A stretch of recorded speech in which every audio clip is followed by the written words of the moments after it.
नमस्ते मेरे प्यारे दोस्तों, मैं हूं सत्यो। आपको फिर से स्वागत करता हूं मेरा चैनल सत्योस ज्ञान फाउंडेशन में। Today I am going to tell you how to become success. चलिए दोस्तों, अगर किसी ने भी मेरा channel like, share and subscribe नहीं किया तो जरूर कीजिए। चलिए दोस्तों, I have read all 3 holy books, like holy books of Srimad Bhagavad Gita, holy books of Quran, holy books of Bible. According to Gita, chapter 2, verse 47, a slokas which is very appreciated to me. Today I am going to share with you. चलिए दोस्तों, इस video को and तक जरूर देखिए ताकि मैंने इस वीडियो को एंड में कुछ आपको की पॉइंट्स बताने वाला हूं जो कि आपको काफी सक्सेस के लिए मदद होगा। चलिए दोस्तों, कर्मण्येवाधिकारस्ते मा फलेषु कदाचन मा कर्म फल हेतुर्भुर्मा ते संगो अस्तु कर्मणि। इसका मतलब है आपको हमेशा आपके कर्म के ऊपर ही फोकस करना है, ना कि आपके रिजल्ट के ऊपर। If you know you gave 100% effort to your work, then result will definitely come and knock at your door. चलिए दोस्तों, according to Lord Krishna says to Arjun in Kurukshetra, हे अर्जुन, तुम हमेशा तुम्हारे कर्म के ऊपर ही फोकस करना है, ना कि तुम्हारे रिजल्ट के ऊपर। अभी तुम्हारा लक्ष्य है युद्ध करना, तो हे अर्जुन, तुम अभी युद्ध करो। मेरे प्यारे दोस्तों, आपको हमेशा की तरह आपके कर्म के ऊपर ही फोकस करना है। चलिए दोस्तों, मैं और एक छोटी सी एग्जाम्पल के तौर पर आपको समझाने के लिए कोशिश करूंगा। चलिए, एक गांव में एक गरीब मूर्तिकार रहा करता था।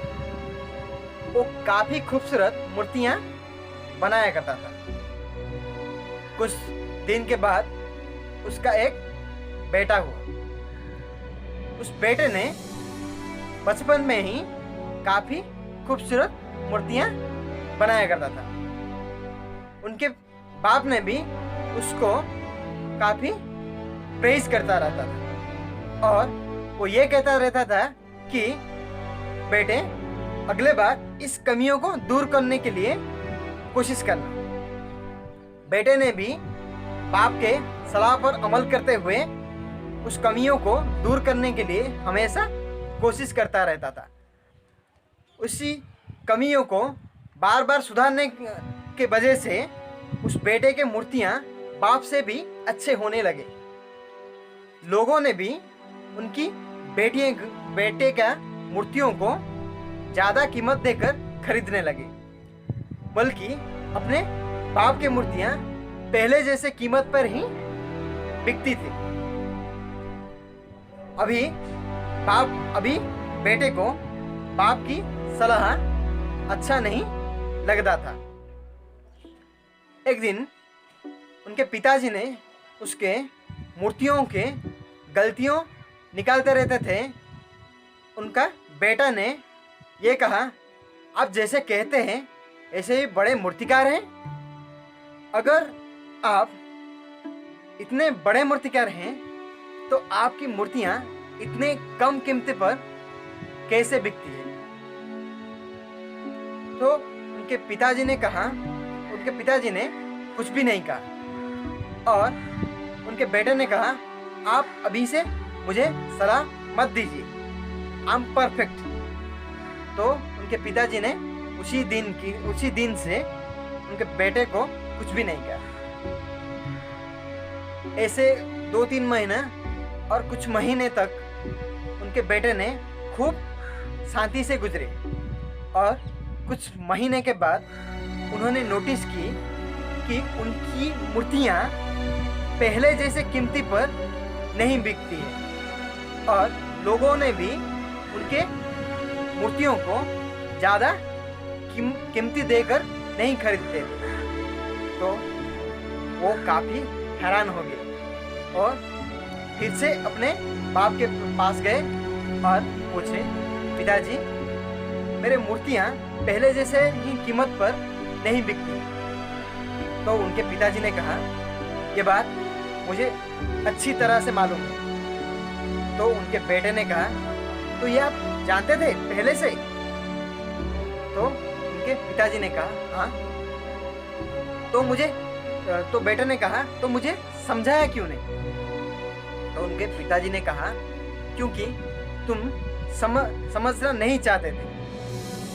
तो उनके बेटे ने कहा, क्यों, मेरा क्या कमी हो गया?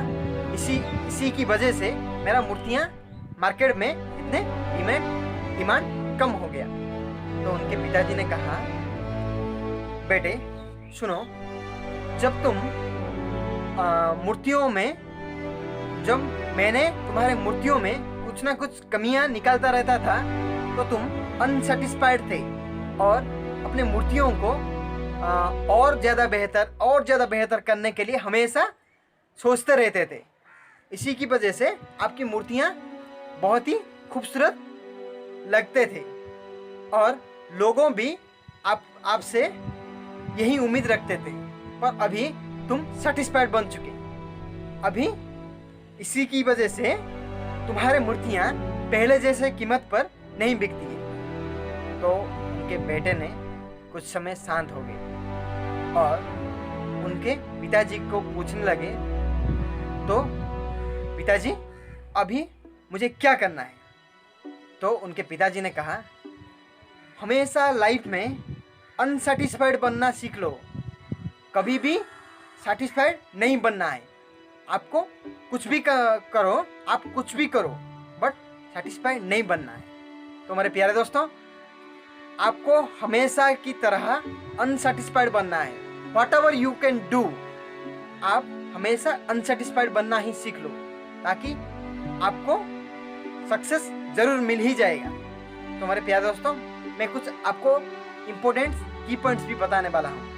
पहला पॉइंट है, आपको हमेशा वर्क के ऊपर ही फोकस करना है, कर्म के ऊपर ही फोकस करना है, ना कि आपके रिजल्ट के ऊपर। दूसरा पॉइंट है, आपको हमेशा अनसेटिस्फाइड बनना है, ना कि सेटिस्फाइड। तीसरा पॉइंट, आपको हमेशा हार्ड वर्क, पूरी लगन के साथ आपको पेशेंस रख के, धीरज रख के करना है। चलिए दोस्तों, आज का वीडियो आपको अच्छा लगा तो please like, share and subscribe कीजिए अपने दोस्तों के साथ। Thank you.